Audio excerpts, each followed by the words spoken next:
दत्तात्रेय दत्तात्रेय दत्तात्रेय पाहि मां दत्तगुरु दत्तगुरु दत्तगुरु रक्ष मां शंकराचार्य शंकराचार्य शंकराचार्य पाहि मां भगवत्पाद भगवत्पाद भगवत्पाद रक्ष मां सद्गुरुदेव सद्गुरुदेव सद्गुरुदेव पाहि मां शिवानन्द शिवानन्द शिवानन्द रक्ष मां सद्गुरुदेव सद्गुरुदेव सद्गुरुदेव पाहि मां चेदानन्द चेदानन्द चेदानन्द रक्ष मां शिवानन्द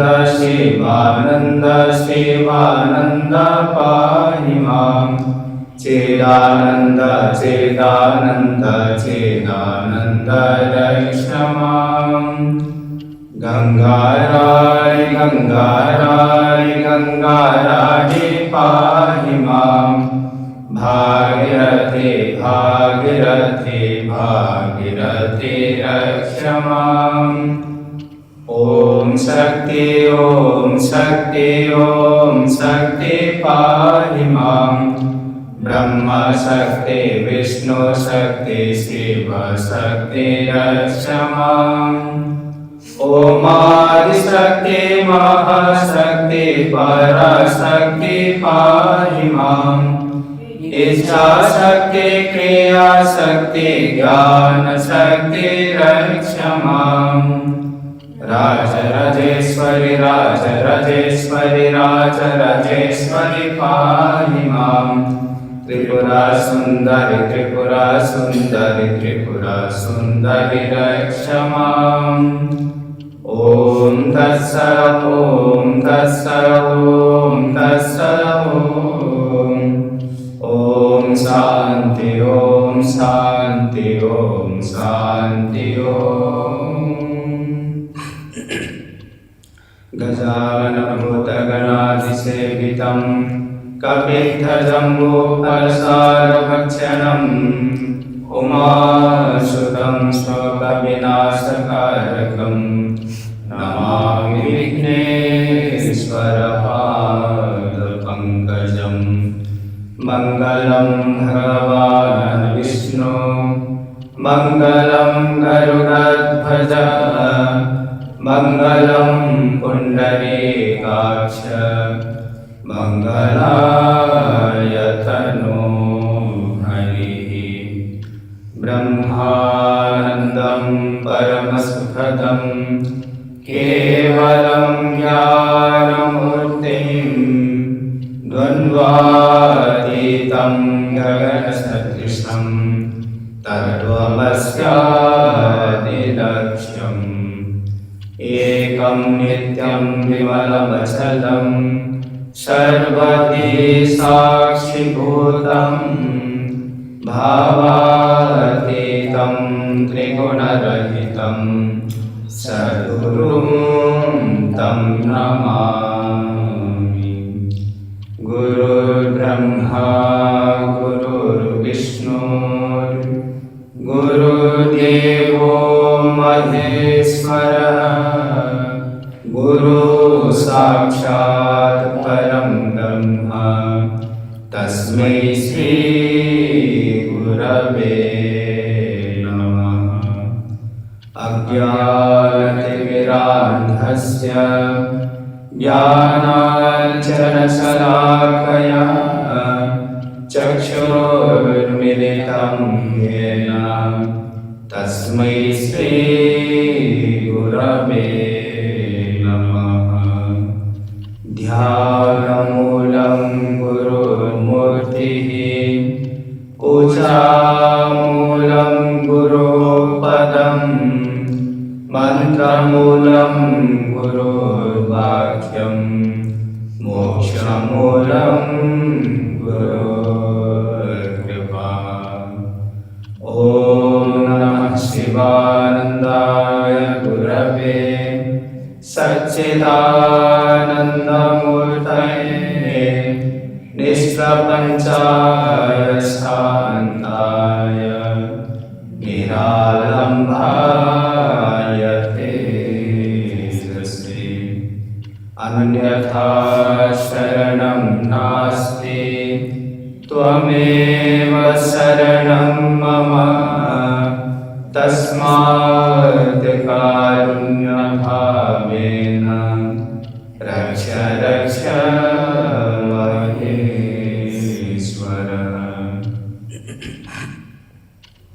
ॐ सहना भवतु सहनौ भुनक्तु सह वीर्यं करवावहै तेजस्विनावधीतमस्तु मा विद्विषावहै। ॐ शान्ति शान्ति शान्ति। हरिः ॐ।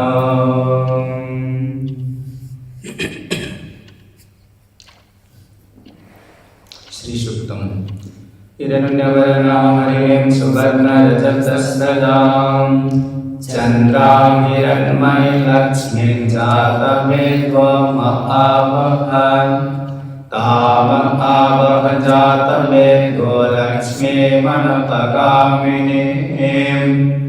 यस्यां हिरण्यं विन्देयं गामिषं पुरुषानहम् अश्वपूर्वार्धमध्याहसेनाथप्रबोधिनीं श्रियं देवीमुपमोहे श्रीमां देवीर्युषतां कां स्वस्मितां हिरण्यप्राकारां मात्रां ज्वलन्तीं तृप्तां तर्पयन्तीं पद्मे स्थितां पद्मवर्णां तामिह पहुये श्रियं चन्द्रां प्रभासां यशसा ज्वलन्तीं श्रियं लोके देवदृष्टामुदारां तां पद्मिनीं शरणमहं प्रपद्ये लक्ष्मीर्मे नसतां त्वां युने आदित्यवर्णे तपसोऽधिजातो वनस्पतिस्तव वृक्षोऽथ तस्य फलानि तपसानुदन्तो मायान्तरायाश्च बाह्या लक्ष्मीः उपेतु मां देवसखः कीर्तिश्च मणिना सह प्रादुर्भूतोऽस्मि राष्ट्रेऽस्मिन् कीर्तिं वृद्धिं ददातु मे क्षुत्पिपासामलं ज्येष्ठामलक्ष्मीं नाशयाम्यहम् अभूतिव समृद्धिं च सर्वामिर्मदमे गृहाति गन्धद्वारां दुराधर्षामित्यपृष्टां करिष्यिणीम् ईश्वरीं सर्वभूतानां तामिह पहुये श्रियम् मनसः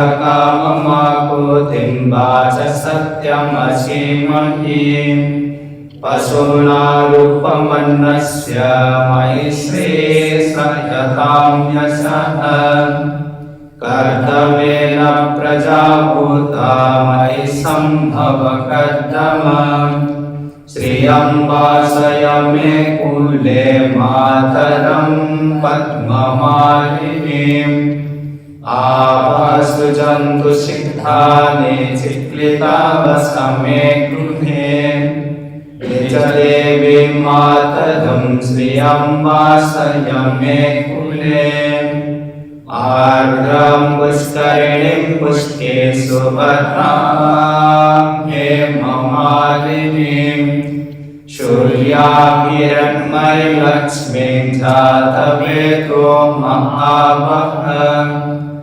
आर्द्राण्यकरिणीं यष्टिं पिङ्गलां पद्ममालिनीं चन्द्राहिरण्मयी लक्ष्मी जातवेदो महावः तामहावः जातवेदो लक्ष्मीमनपगामिनीम् यस्यां हिरण्यं प्रभूतं गावो दास्मस्वान् विन्देयं पुरुषानहम् ॐ महादेव्यै च विद्महे विष्णुपत्नी च धीमहि तन्नो लक्ष्मीः प्रचोदयात् हरिः ॐ।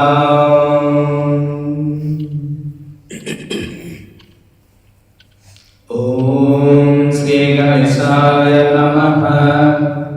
अस्य श्री शनिश्चरस्तोत्रस्य दशरथऋषिः शनिश्चरो देवता त्रिष्टुप्छन्दः शनिश्चरावृत्यार्थे जपे विनियोगः। दशरथ उवाच कोरुद्रयमुत भव्य कृष्णशनि पिङ्गलमन्दशौरिः नित्यं स्मृतो यो हरते च पीडां तस्मै नमः श्रीरविनन्दनाय। सुरासुराः किं पुरुषोरगेन्द्रा गन्धर्वविद्याधरपन्नगाश्च पीड्यन्ति सर्वे विषमस्थितेन तस्मै नमः श्रीरविनन्दनाय। नरेन्द्रः पशवः मृगेन्द्रः वन्याश्च ये कीटपतङ्गभृङ्गाः पीड्यन्ति सर्वे विषमस्थितेन तस्मै नमः श्रीरविनन्दनाय। देशाश्च दुर्गाणि वनानि यत्र सेनानि वेशाः पुरपत्तनानि पीड्यन्ति सर्वे विषमस्थितेन तस्मै नमः श्रीरविनन्दनाय। तिर्यव्यविर्मासगुढानदाने लोभेन नीलाम्बरदानतो वा प्रीणान्ति मन्त्रे बीजवासरे च तस्मै नमः श्रीरविनन्दनाय। प्रयागकूले यमुनातटे च सरस्वती पुण्यजले गुहायाम् यो योगिनां ध्यानगतोऽपि सूक्ष्मस्तस्मै नमः श्रीरविनन्दनाय। अन्यप्रदेशा स्वगृहं प्रविष्टस्तदीयभारे स नरः सुखी स्यात्। गृहाद्गतो यो नः पुनः प्रयाति तस्मै नमः श्रीरविनन्दनाय। स्रष्टा स्वयं भुवनत्रयस्य त्राता हरिष्वो हरते पिनाकी एकस्त्रिधार्जतुषाममूर्तिस्तस्मै नमः श्रीरविनन्दनाय। सन्न्यस्तकं यः प्रयतः प्रभाते नित्यं सुपुत्रैः पशुबान्धवैश्च पठेतु सख्यं भुवि भोगयुक्तः प्राप्नोति निर्वाणपदं तदन्ते। कोलस्थः पिङ्गलो बभ्रो कृष्णरौद्रं तकर्यमः शौरिः शनिश्चरो मन्दः पिप्पलादेन संस्तुतः। एतानि दशनामानि प्रातरुत्थाय यः पठेति शनिश्चरकृतपीडा न कदाचित् भविष्यति। हरिः ॐ।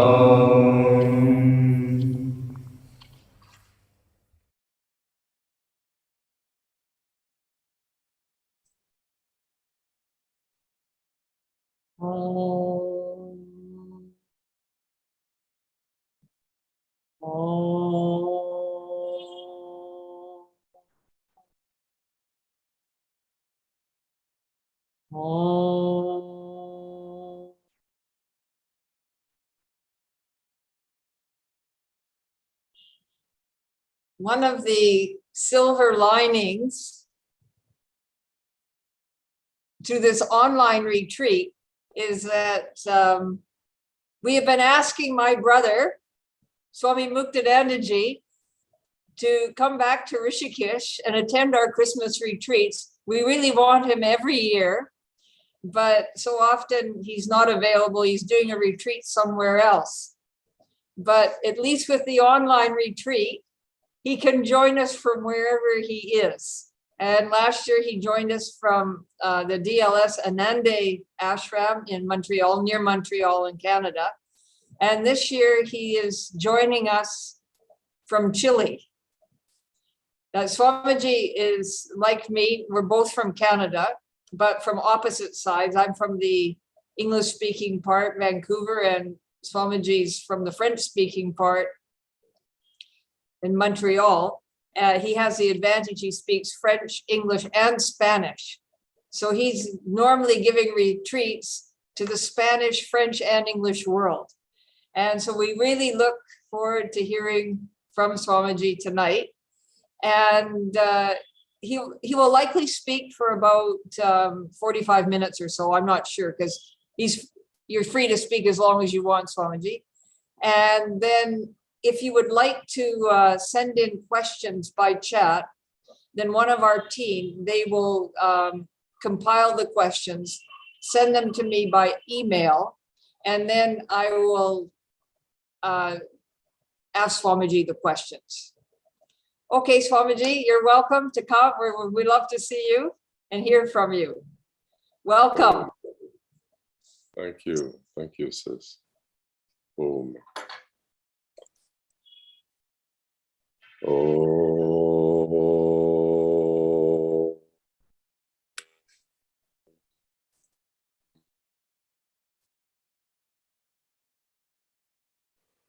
Oh.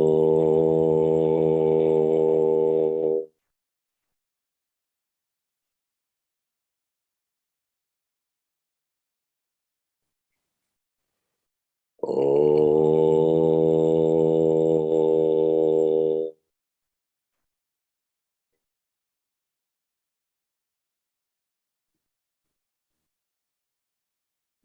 Oh. Good morning, good evening, good afternoon, good night to all of you around the world, around this little planet Earth, where we're all gathered together in the holy presence of Gurudev, Swami Shivanandaji Maharaj, whose presence is a grace that liberates us, that makes us free. Available like the sun. So, my salutations to all of you, and my prostrations and obedience to Gurudev and to the God within all of you that is ever present, that is the truth of your being, that is radiating in every single speck of space in the whole universe.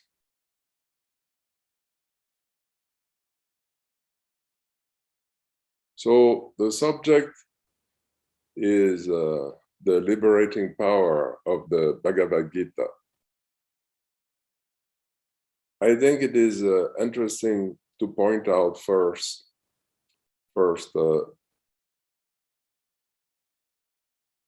at least from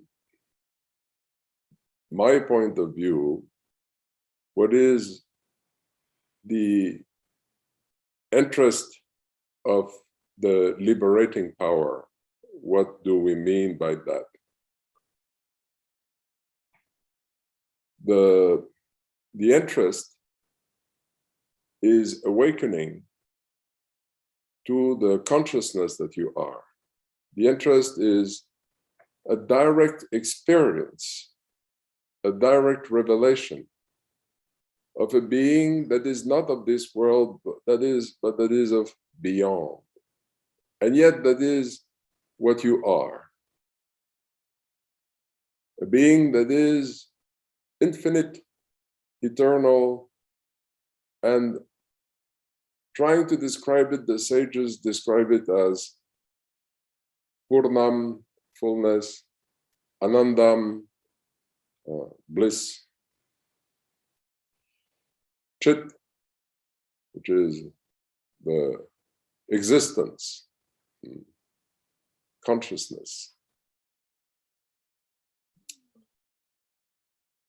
So, having the direct experience of who you are,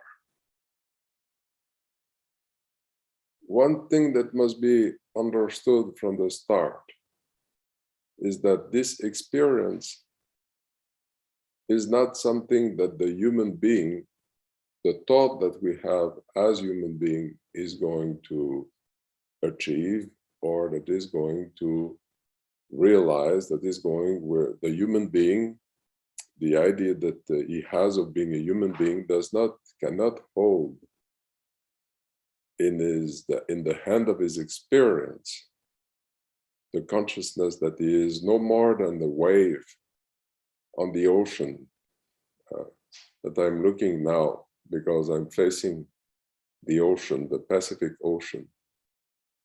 On the Pacific Ocean, you have billions and billions of waves.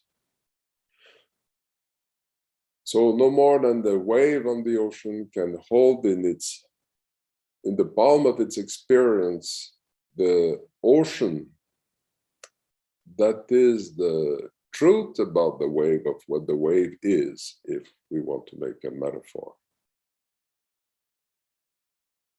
Having so that direct experience is what it means to be liberated. So the Bhagavad Gita, in the Bhagavad Gita, Lord Krishna is pointing out in the heart of the Bhagavad Gita, in the 9th chapter, to offer to him all of our actions and to kind of give up all the dharmas, to take refuge in him and him alone, that he will free us, he will make us free. So having an attitude in life where in all the steps of our lives, I'm offering to God all of what I'm doing, all of my actions. And the great sage Yanadev, who comes centuries later, who was thought to be like as if Krishna himself come back to give an explanation about the Bhagavad Gita. Explains that the heart of the Bhagavad Gita, which is an attitude of offering one's actions to God in every steps of one's life, that which it becomes, this attitude, it becomes a position of one's life where one is having an attitude, I'm not doing, thou art doing. I'm not doing, thou art doing. By offering one's actions to God, there is a purification process, and peace is ripening within. And then peace is God, Antaryamin. It is a manifestation of God within you, where you can have then a position and attitude when you feel that peace, that I'm not doing, but that peace within which is God is doing. So, for example, now, as if I'm not talking, but that piece is talking. I'm not moving my hand, that piece is moving the hand. I'm not thinking, but that piece, which is God, is thinking. So the thought that we have of being an individual, being the body and mind, that is doing, that is a fundamental mistake. It's not just the identification to the body and mind.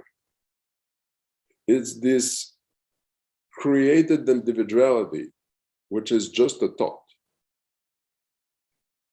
The person, the sense of a person is really a thought. And we go about with this thought having a certain sense of individuality.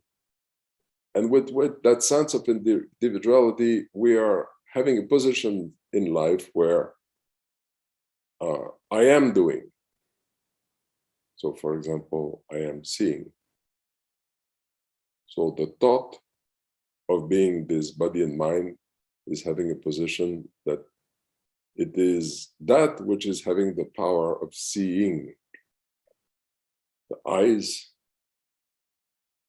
are seeing. You all are able to see me. Is it your power that is drawing the photon of light to your retina, which is going to the optic nerve, which is carrying the information through the optic nerve, all the way to the neurons of your brain? And then you see. You are not involved in this mechanism. And so we can say that it is life, for example, that is doing that. Life is doing the act of seeing. Okay. But it is not the idea that I have or that you have of being an individual, that thought of being that created person that is doing the act of seeing, the act of hearing, the act of talking, the act of whatever actions of life. So it is this central factor of the Bhagavad Gita, this central teaching, which is very simple and yet so liberating, because it is replacing the false idea that we have of being a person by the reality of, first of all, being the peace within. Just like a wave on the ocean, the thought of being a wave would be replaced with the waterness, the water of the wave, which is a reality, which is in itself a step to the ocean that we are, Bhagavan, to the consciousness. That is the step. Spiritual life is a movement of stopping to entertain false ideas and the wrong position. I'm the body and mind is the position that is universal in the world. So that is a mistake to think I'm the body, I'm the mind. And if we want to be liberated, if we want to awaken to the truth of our being, which is consciousness, we need to move away from that position. So let's take a glass, for example. Here I have a cup. Suppose this is the cup of your life. So if I put that cup outside and it's raining, in that position, very quickly the cup will be filled. If I put it upside down, and I will not because it has something in it, but if I put it upside down and I put it outside in the rain, even if there's a flood, there won't be a drop of water in the cup. And so the cup of your life is as it is. But the attitude changes everything. And so the Bhagavad Gita offers a different attitude. An attitude which starts at the level where we are first, that is, at the level of being the body and mind. So thinking that we're the body and mind is inevitable in the beginning. And so thinking that we're the body and mind, with that position, there is a teaching which says, everything that you do, offer it to me. So God, the Lord in the Bhagavad Gita says, everything that you do, offer it to me. So we live in the awareness of God's presence. And we are going about our actions, but everything that we do, oh, I offer it unto thee. If I work for a company,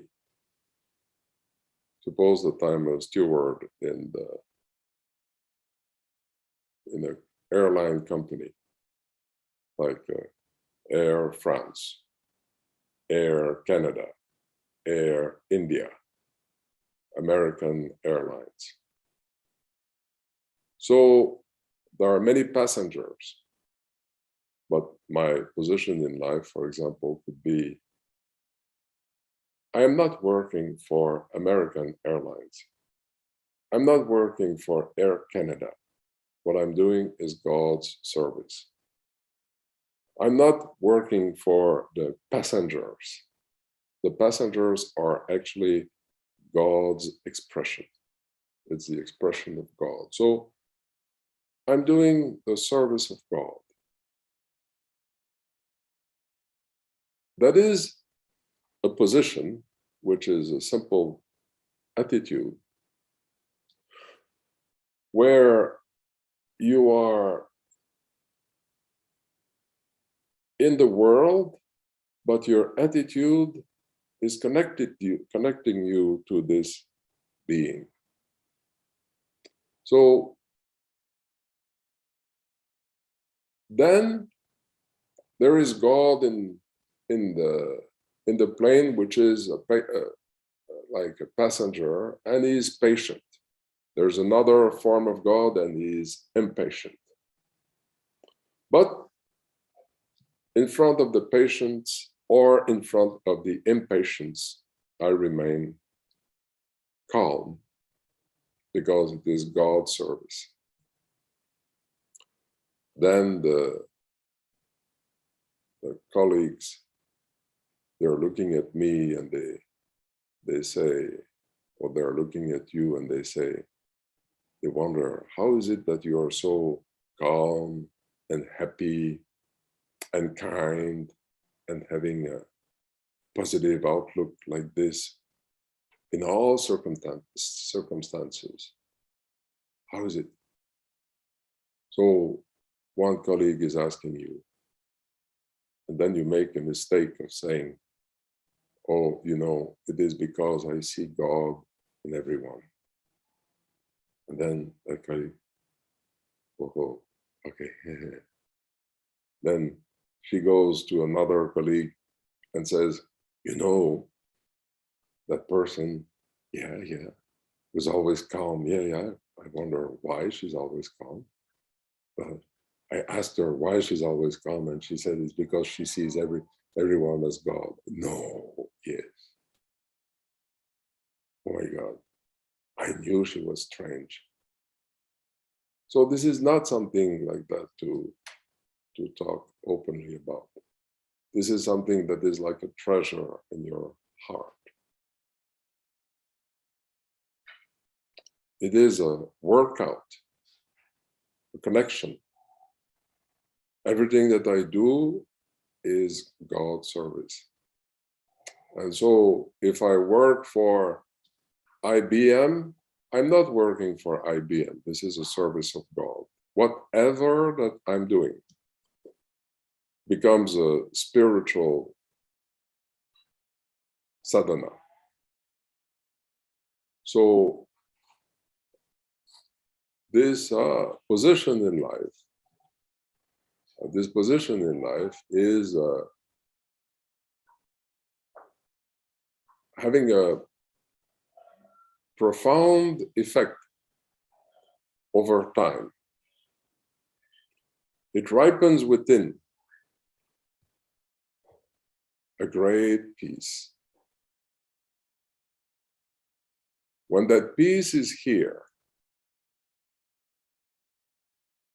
when the sense I am, or peace, the place that people think, oh, there's my soul, but which is not actually yours, because it is God. Where there is that peace ripens within you and takes its place in your heart, in your being. Then when it ripens, it can become, I am not talking, but that peace is talking.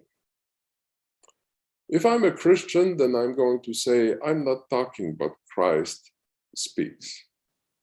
If I'm a Hindu, I'm going to say, I'm not talking, but Durga speaks.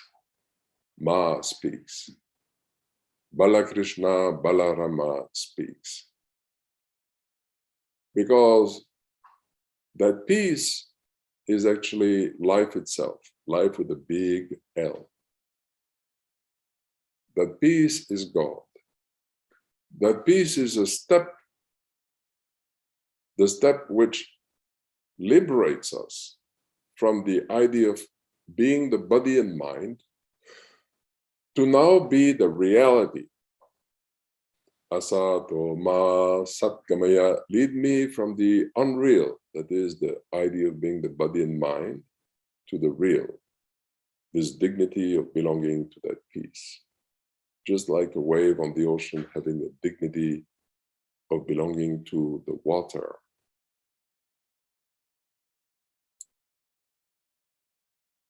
And then the attitude can become like Yanadev is saying, I'm not doing, thou art doing. I'm not doing, thou art doing. Now, that step is not possible when one is thinking, I'm the body and mind, and it is not done, it's not to be done on that level. It is to be done when one feels the peace within. When through a yoga, there's that first realization that comes into your life in the form of inner peace, antaryamin. So at least now we move away from being the body and mind. We are liberated from being the body and mind. Why is this liberation? Because as the body and mind, inevitably we are filled with desire. There are innumerable desires associated with this identification to the body and to the mind. It is actually inevitable. When we are identified and when we are living on this level of being the body and mind, then automatically desires are coming up. So if we move away from this position of being the body and mind, the sense of the person, to be the reality, peace, then there is a connectedness in the form of that peace.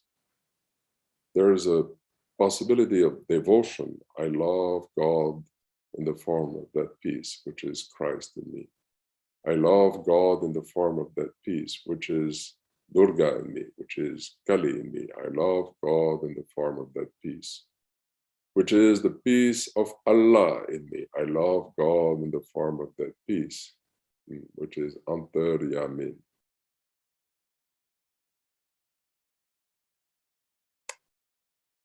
Shakti, the Divine Mother.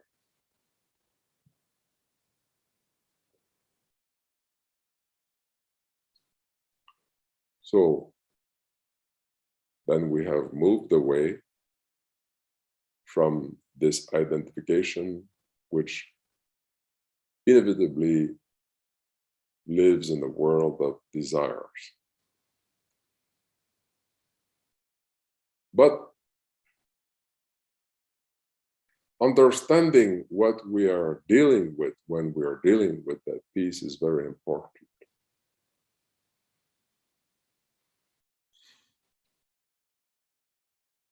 When you are seeing the image of Kali, she has the tongue like this, standing. She is black, red eyes. It is symbolic of that peace, because peace, like St. Francis used to call it, is St. Francis used to call it Lady Poverty. Peace is a poor place in objects.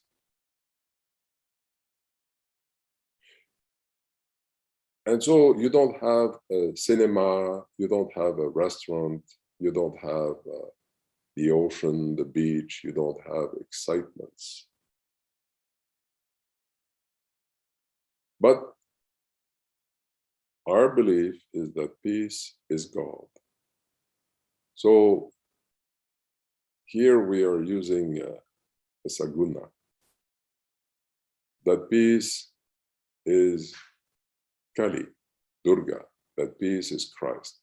That means that this whole universe is being swallowed up by this, by God, because I believe that peace is God. This whole universe belongs to God, which is here within. God does not belong to the universe, it's reverse. It's the universe which is here, an expression, a wave of that peace, which is God.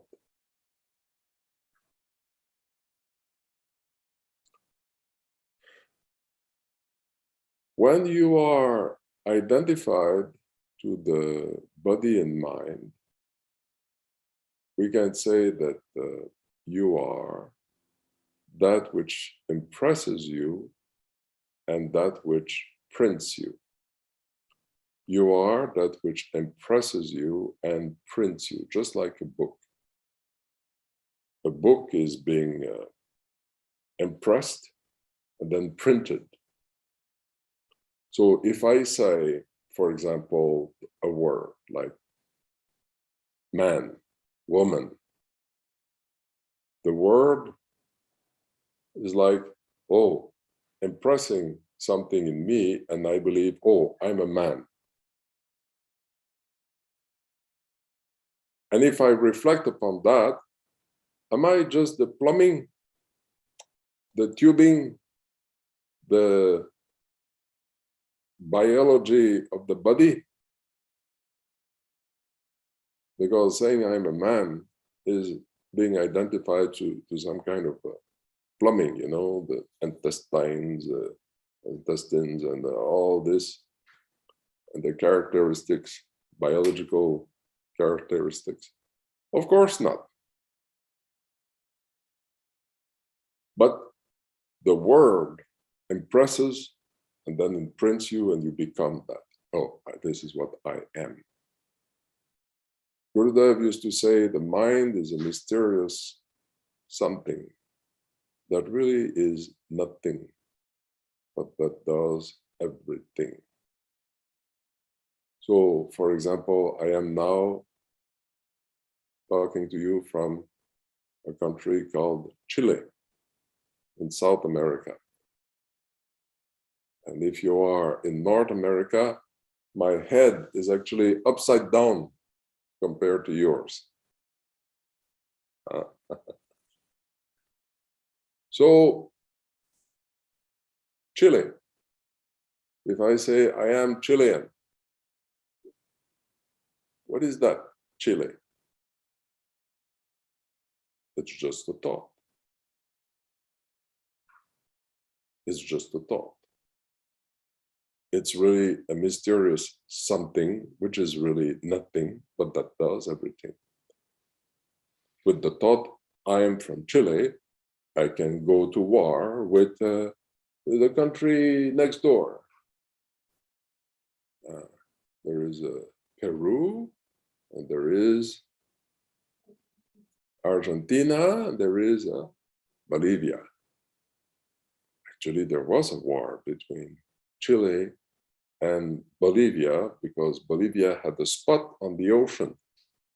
And they did something which Chile was not happy with, and then they had a little fighting, and Chile snapped the ocean from Bolivia, and now Bolivia has no access. They have no port.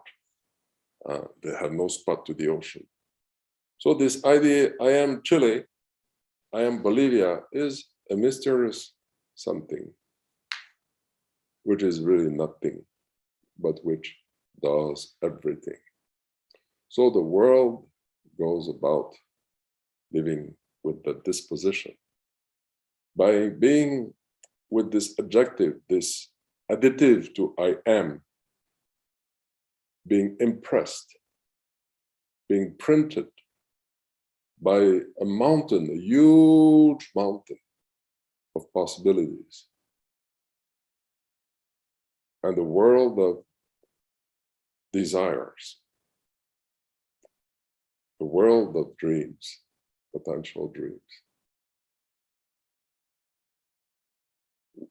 But, so you are then what is printing you and impressing you. If you have a daughter or a son, if you say, my daughter, my son, it becomes, it is printed in the heart of the mother. Yes, my son, my daughter. So then you become the mother, the father, and it is printing you. Relative to that, if you are ripening to that peace, there's no such thing as my son or my daughter. Doesn't belong to you. Belongs to God here in the form of that peace. In that peace, your son, your daughter, and you and me, we are all one. There's not the other, because peace is God and God is one. And in that peace, there is no such thing as here and there.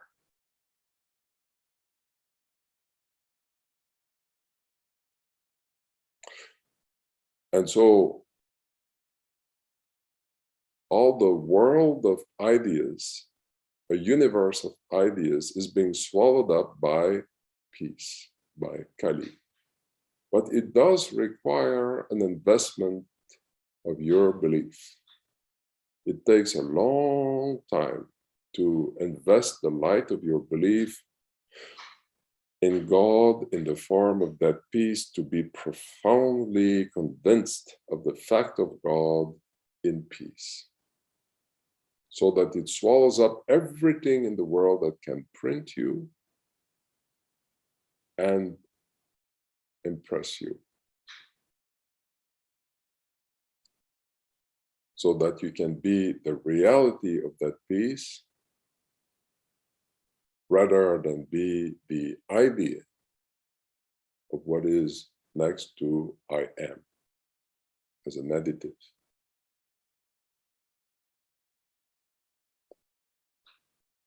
So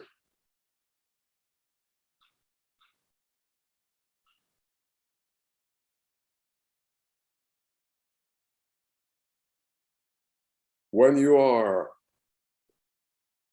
starting by having this attitude of offering to God, and in the Bhagavad Gita, I offer all of my actions to Lord Krishna, for example.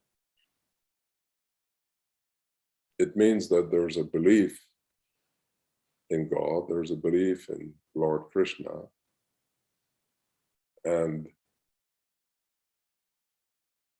I use that to move about in life. Yes, there is a personal God, and you may not like it because you are a complicated, complex individual that doesn't like simple-minded things like this, and you'd like to have something that is more subtle and more, you don't like the idea of a personal God. But the problem is that there is a primitive position of being this individual, of being the body and mind. And this concrete idea of being the body and mind requires a concrete idea of God to be able to accompany you while you're maturing to this subtle and abstract reality of peace. So that is why in the scriptures it is said it's not possible to go from Nirguna Brahman without passing through Saguna Brahman. But then when you arrive to that peace, then of course peace is abstract. Peace is maybe called now Christ, or Durga, or Balakrishna, or Krishna himself, whatever. And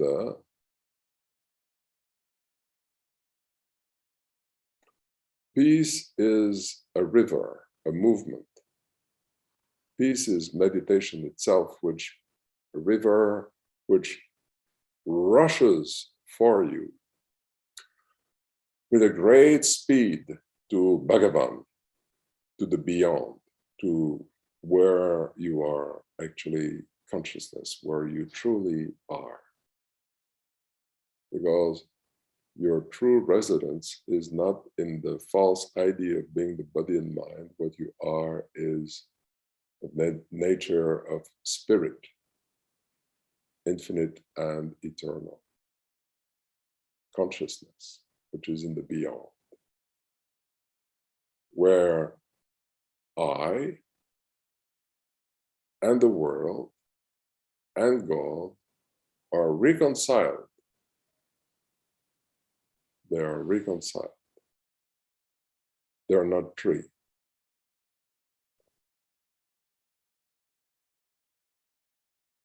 There is an awakening to I, and then you can have a direct experience of the consciousness that you are, which is not realized by the body and mind, which is not even realized by this identity to peace, this communion with peace, but which is revealed from the beyond. That's why where there is no mind, because mind was actually just an appearance of that consciousness. Mind is an appearance of consciousness, just like the sunset or the sunrise is an appearance of the sun. And then again, you can be yourself and be free.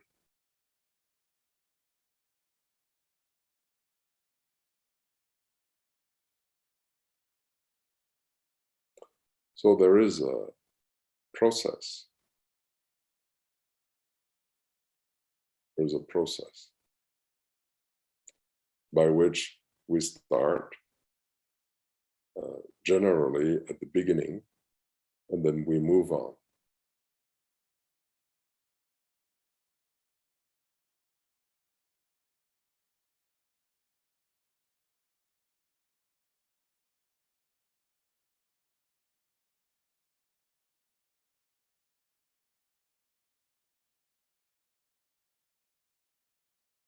Now,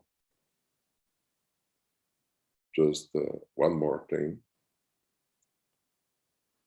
When you're sitting in that peace,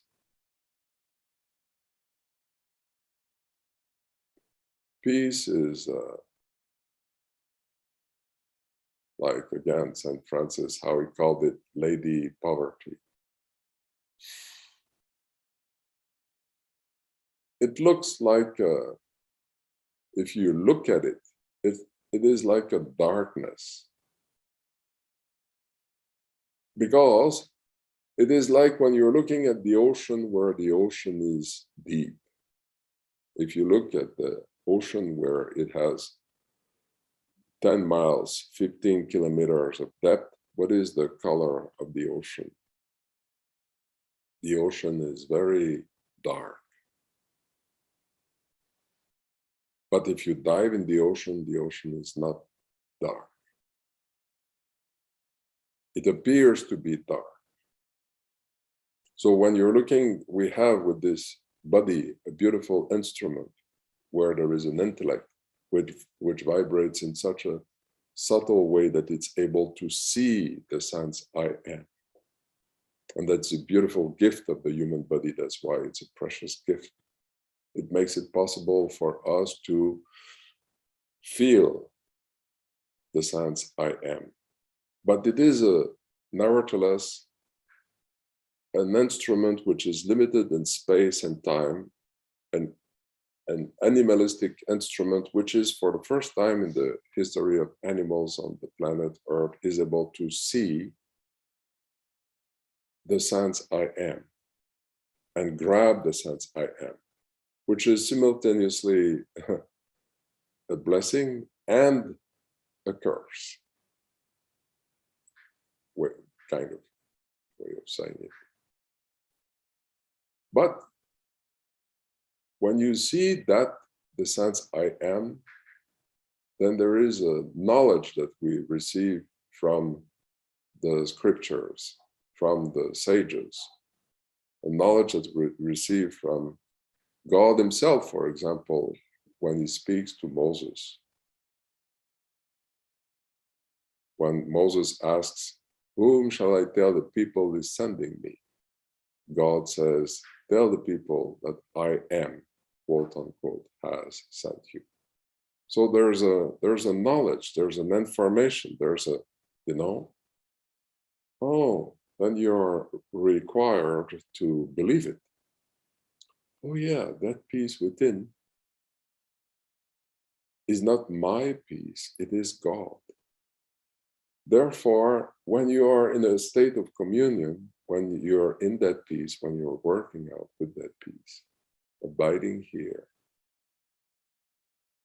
at the same time, if the mind which is continuing to work is thinking, I'd like to go to the ocean. Well, I'd like to go to the beach. Then explain to the mind, you see, all the beaches of the universe are here in that peace because that peace is God. Oh, yes. You want to climb up to Mount Everest. You know, you don't have to go freeze yourself up there. Right here in that peace, the summits, all the summits are right here in that peace. You want to visit another planet. Here, all the furthest planets are right here in that peace. A spot on Mars, here it is in that peace. The end of the universe, it's right here in that peace. Whatever you want in that peace, you have it because that peace is God. And while you are abiding in that peace, while you are living in connectedness with that peace, it is not you achieving something, it is peace, which is a river which flows with a passion for you to the ocean, just like a river is flowing from the top of the mountain and flowing to the ocean. Peace is flowing for you to the consciousness that you are. Take, for example, the words of Zachariah. Awake, awake, awake, O Jerusalem, which means Jerusalem, which is I am, which is peace. Body of peace. Now you're a body of peace. Awake, awake, awake, O Jerusalem, thou who hast drunken in the hands of the Lord, which is peace. Thou hast drunken in the hands of the Lord the cup of his fury. Peace is the passion of God. It's the passion for God. It moves with the passion. It moves not a quiet little river. It moves with a passion for you, awakening you or making you ripe, making you ready to receive this awakening to consciousness, to the I of your being. So there is with this a necessity of being guided. You cannot, almost no one can realize this by himself. If you see Ramana Maharshi, it's because he had already achieved this, that the liberation in his past life, krama mukti. But he wanted to come back to be able to take the time to be anchored in the infinite.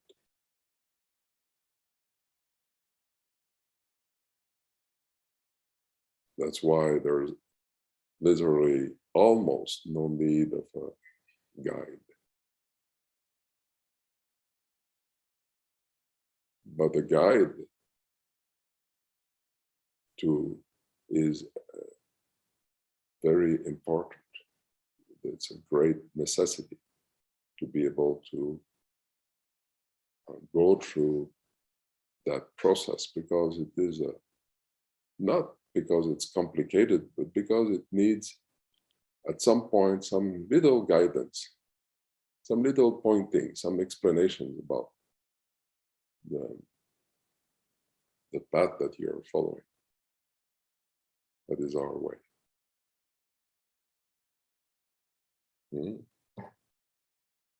Oh my God. Is it already 11:53? Oh. So that's the point I wanted to make. Oh. Yes. Sis, what say you? Any questions?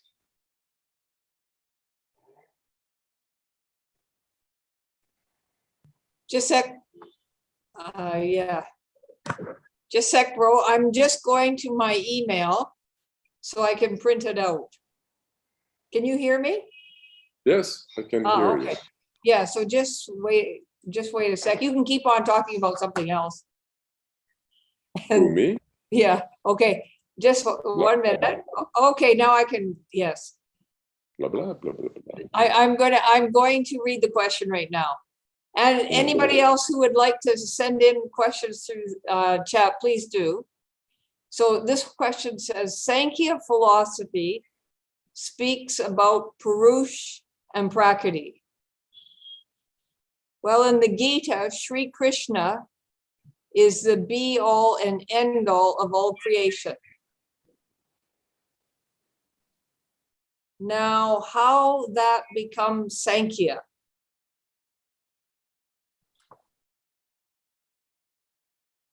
How that becomes Samkhya? Yeah. Well, the Samkhya is an old argument. The Shankaracharya presented, had to have a debate with someone who was holding the Samkhya as a truth. There is a thought, there's a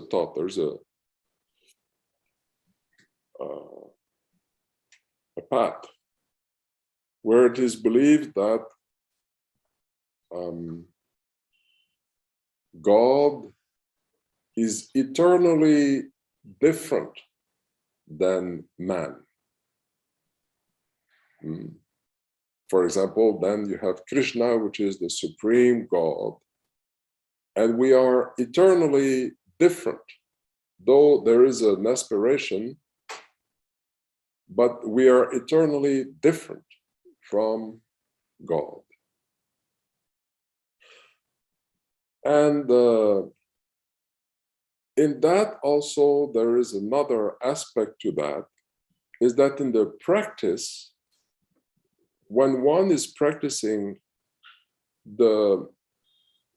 in the waking state, in the dream state, the sense of the witness. For example, the Samkhya Yoga, there's a practice of the sense of the witness. So I'm witnessing this world. You know, you will meditate and then you see your thoughts. And thoughts are your witness. You just be the witness of your thoughts. Oh, I'm just the witness of my thoughts. So there's a yoga like this. I'm the witness of my thoughts. And I just let the thoughts be the way they are, and then I'm just the witness of the thoughts. That is extended now in some school of thoughts, especially today. The witness, not only of the thoughts, but the sense of the witness as being a truth in itself, that is, the sense of the witness as being equal to consciousness or bringing you to consciousness, a path to consciousness. So,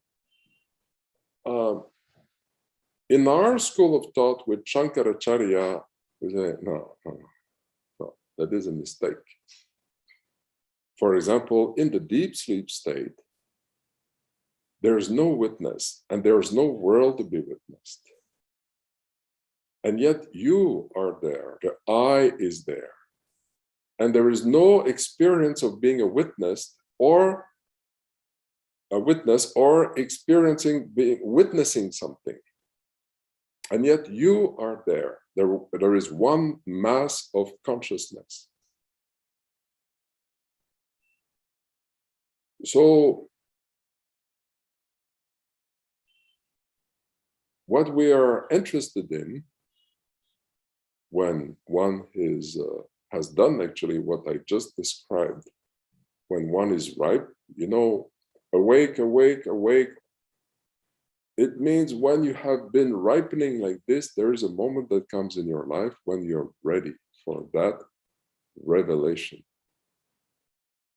So then you are taught like a kind of, they call that yoga nidra, which is not the yoga nidra of the schools of yoga, but which is recognizing, drawing into the waking state, the state in which you are in the deep sleep state.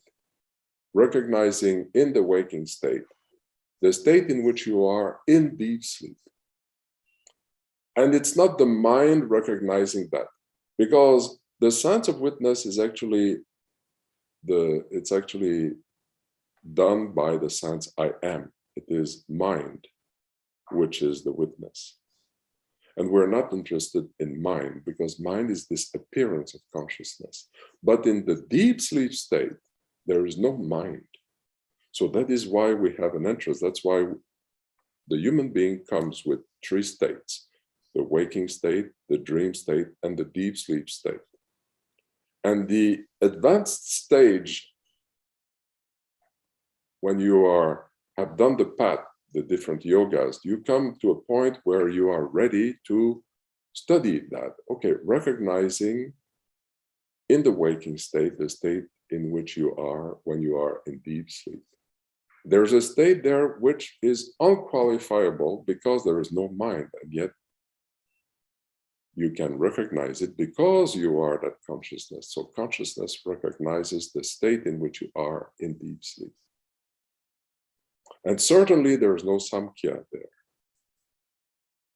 There's not a division,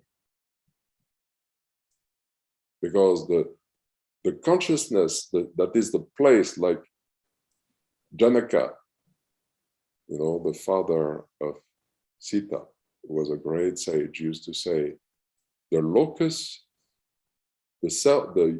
of deep sleep, the locus of the self is in the deep sleep state. The locus of that is the place of the self is in the deep sleep state. If you can recognize in the waking state the state in which you are in the deep sleep, if you can recognize in the waking state the deep sleep state, and then recognize the I in that deep sleep, then that is the self. And there is no witness there. But it is the self actually recognizing the self. This is not the idea of a human being recognizing the self. That is impossible. And the only thing you can say about that experience is spirit. Or, all words, even the word God drops. It cannot be qualified. Nothing can be said about it. Yes. Next. Yes. There is one person, a person has written, Lynn Wengrow. She says, no questions, but just wanting to say that this has been the most beautiful, beautiful talk. Thank you. And Zena said, very beautiful talk indeed. I am feeling that peace right now. And now there is another question. Hari Om. I think Swamiji said the power of the mind in humans is both a blessing and a curse. Can Swamiji explain what Swamiji meant by this? Inspiring talk. Thank you. This is from Deepa. Yes. Well, what I said is that the instrument, the human life is a great blessing. Our Guru, Swami Chidananda Ji Maharaj, used to say there are three great blessings in life. The first one is the human birth. It's very difficult when you are in this angelic place on the other side to get a human birth. It's like there must be a long line waiting, and difficult to get the human life.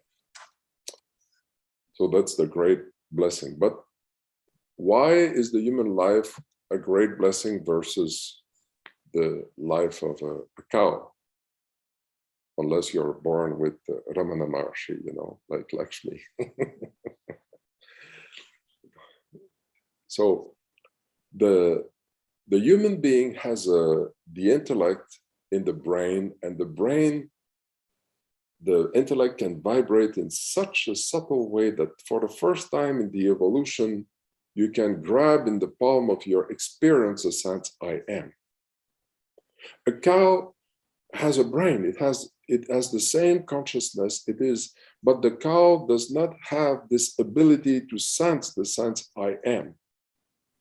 So it is a blessing and it is a curse, because not a curse, but it's a way of saying, as I said, because with that knowledge, you have a knowledge of good and evil, the duality you can see, you can distinguish, and then you say, oh, this is good and this is bad.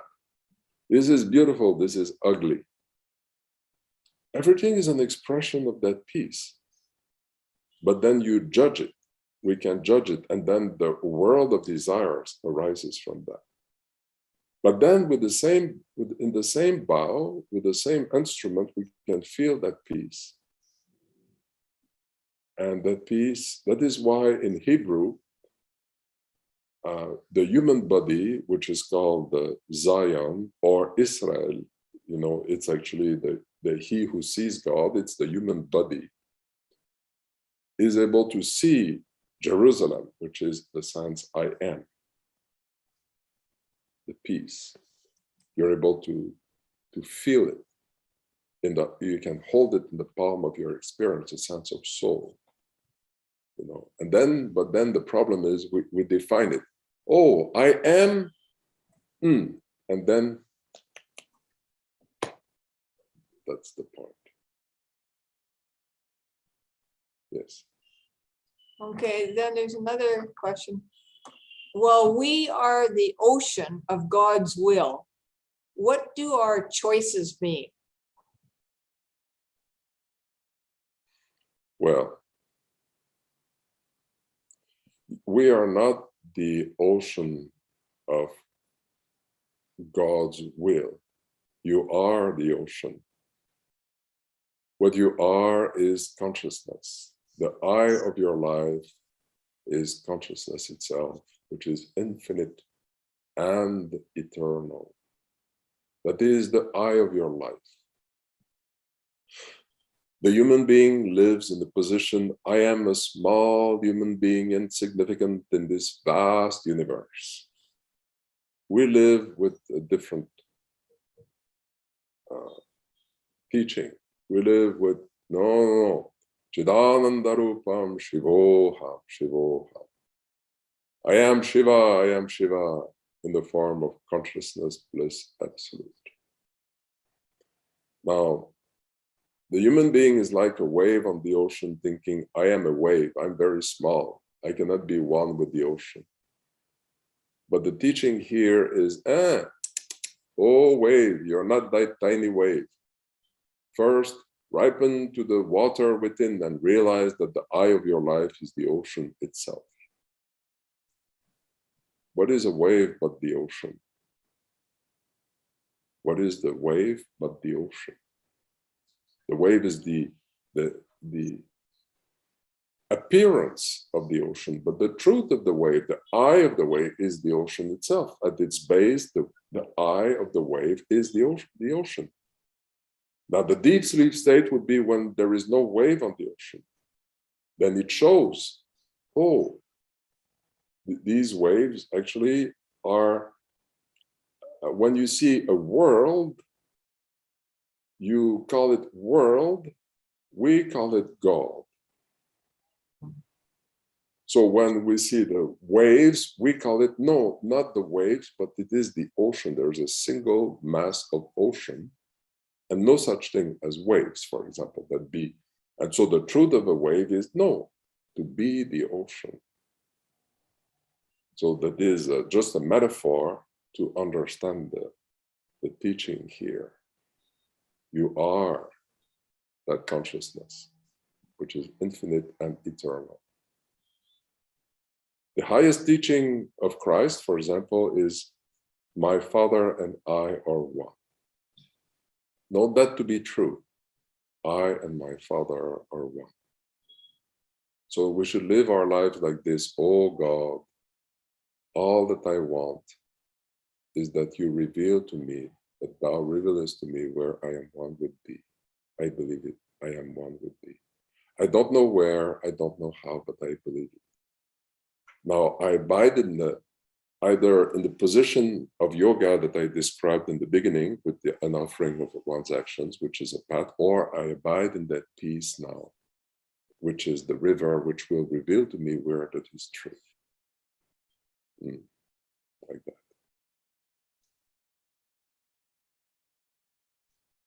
Does anybody else have any questions for Swamiji?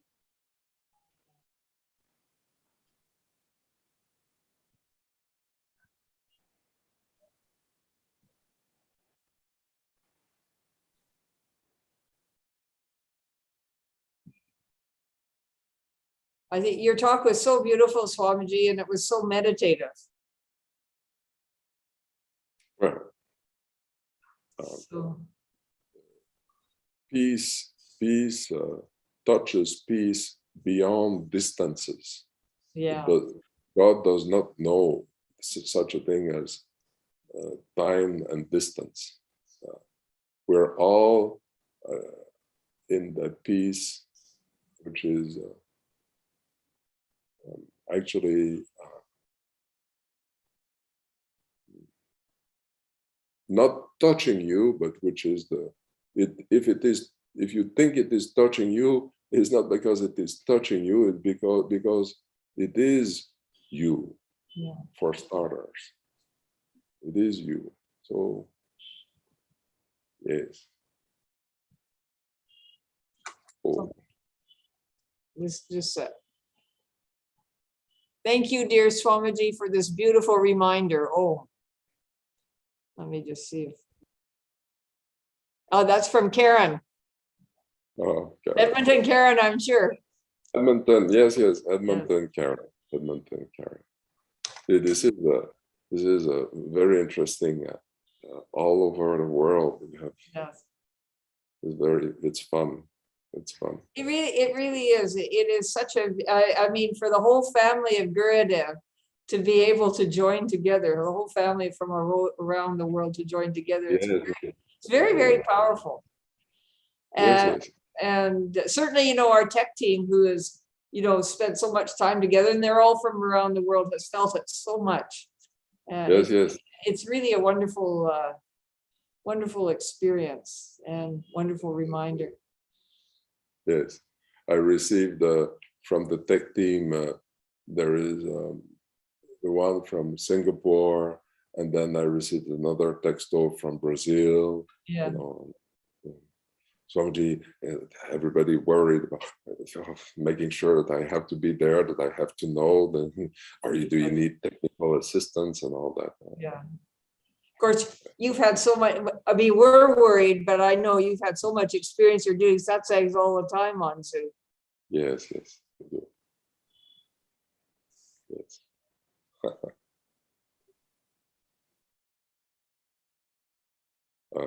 I'm very happy to see all these faces also that I don't know, and some of them that I know. Let's see, Raphael, Peggy, Belgium, and the Christmas retreat. Amaresh, Noela. Hola, Noela. Bonjour, Noela. I think Danielle was there from Belgium. Yes. I saw Danielle. Yes. Lots of people. Oh, Michal from Israel. Hola, Michal. How are you? Gisela. Hola. And I see this is your friend there next to you, huh? Yes. Oh, nice. Oh, I see my picture behind you, Michal, and Gurudev, and Ma, Muktananda. Yes, everybody's there. And Elizabeth, yes. And to all of you, may God bless you. May Gurudev's grace be with all of you, so that you realize that truth. in this lifetime. Om. Thank you, bro. And let's hope we'll be all together in person next year. You'll be with Yeah. us and we'll all be together in India. Yeah, What would be really nice is if we could all be together in India and also do the retreat online, so that Yes, it could be a worldwide thing, joining us in India. yes, yes. Oh, I see Charles. Hello, Charles. Charles and Gauri, one of his And Gauri. daughters. Oh, Gauri, that's your daughter. That's your daughter. Hello. My God, she has grown. Wow. Hola, Charles. You must be in London or in Bristol. Bristol. Bristol. Yeah. Happy to see you, Gauri. Yeah. All right. Okay. Yeah. Okay, well, if I start saying hello to everybody, we're going to be here till tomorrow. Oh. So Thank you so much. you're most welcome. And hope to see you soon, and give my love also to everyone in Chile that I know. Javi and Keda and Let me give you a little look of the ocean here. I know it's beautiful there. Oh wow. This is there is a Hakim, his daughter Malu, Kata, Marilu. Yeah. And this is the ocean. Keita and Javi, they got everything organized for our first Christmas retreat, first 2 or 3 Christmas retreats up in the auditorium. Mm-hmm. Yes. Oh, and you know that beautiful room where we have our satsang and yoga classes in the auditorium. That's really the beauty of that, is really thanks to Swami Muktananda. He got that beautiful wooden floor for us, and the beautiful curtains. And the whole design was really a lot of your inspiration. Yes. Some Prarabdha there. Good. Yes. So anyways, everybody should have a very happy new year. And Happy New Year. yeah. Very nice. Om. Om. Hari Om, bro. Thank Hari you. Om. Yeah. You're welcome. Om.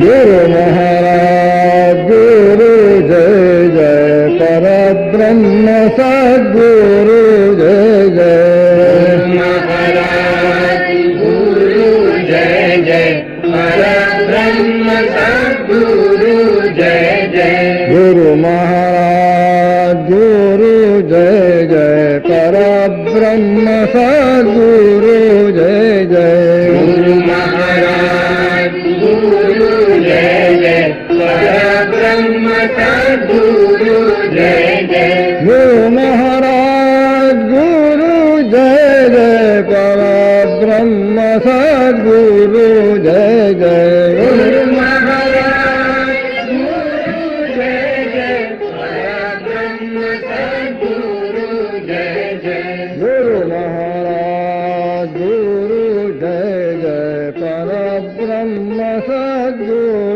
Jai Jai. Guru Maharaj, Guru Jai Jai, Parabrahma Sadguru Jai Jai. Guru Maharaj, Guru Jai Jai, Shivananda Sadguru Jai Jai. Guru Maharaj, Guru Jai Jai, Shivananda Sadguru Jai Jai. Guru Maharaj, Guru Jai Jai, Ramadas Sadguru Jai Jai. Guru Maharaj, Guru Jai Jai, Ramadas Sadguru Jai Jai. Tukaram सद्गुरु जय जय तुकाराम सद्गुरु जय जय नामदेव सद्गुरु जय जय नामदेव सद्गुरु जय जय गुरु महाराज गुरु जय जय परब्रह्म सद्गुरु जय जय गुरु महाराज गुरु जय जय परब्रह्म सद्गुरु जय जय गुरु महाराज गुरु जय जय एकनाथ सद्गुरु जय जय गुरु महाराज गुरु जय जय एकनाथ सद्गुरु जय जय गुरु महाराज गुरु जय जय ज्ञानदेव सद्गुरु जय जय गुरु महाराज गुरु जय जय ज्ञानदेव सद्गुरु जय जय गुरु महाराज गुरु जय जय रामकृष्ण सद्गुरु जय जय गुरु महाराज गुरु जय जय रामदेव सद्गुरु जय जय विवेकानंद सद्गुरु जय जय विवेकानंद सद्गुरु जय जय रामतीर्थ सद्गुरु जय जय रामतीर्थ सद्गुरु जय जय गुरु महाराज गुरु जय जय शिवानंद सद्गुरु जय जय गुरु महाराज गुरु जय जय सदानंद सद्गुरु जय जय गुरु महाराज गुरु जय जय परब्रह्म सद्गुरु जय जय गुरु महाराज गुरु जय जय परब्रह्म सद्गुरु जय जय गुरु महाराज गुरु जय जय परब्रह्म सद्गुरु जय जय गुरु महाराज गुरु जय जय परब्रह्म सद्गुरु जय जय गुरु महाराज गुरु जय जय परब्रह्म सद्गुरु जय जय महाराज गुरु जय जय परब्रह्म सद्गुरु जय जय बोल सद्गुरु महाराज की जय सद्गुरु परमात्मने नमः Adorable Lord of mercy and love, salutations and prostrations unto Thee. Thou art omnipresent, omnipotent, omniscient. Thou art Satchitananda, existence, consciousness and bliss absolute. Thou art the indweller of all beings. Grant us an understanding heart, equal vision, balanced mind, faith, devotion and wisdom. Grant us inner spiritual strength to resist temptations and to control the mind. Free us from egoism, lust, greed, hatred, anger and jealousy. Fill our heart with divine virtues. Let us behold Thee in all these names and forms. Let us serve Thee in all these names and forms. Let us ever remember Thee. Let us ever sing Thy glories. Let Thy name be ever upon our lips. Let us abide in Thee forever and ever. Let us abide in Thee forever and ever. Om Asato Ma Sadgamaya Tamaso Ma Jyotirgamaya Mrityorma Mritangamaya Om Purnamada Purnamidam Purnat Purnamadachyate Purnasya Purnamadaya Purnameva Vashishyate Om Shanti Shanti Shanti. Peace, peace, peace be unto all beings in this universe, and peace be unto you all. God bless you.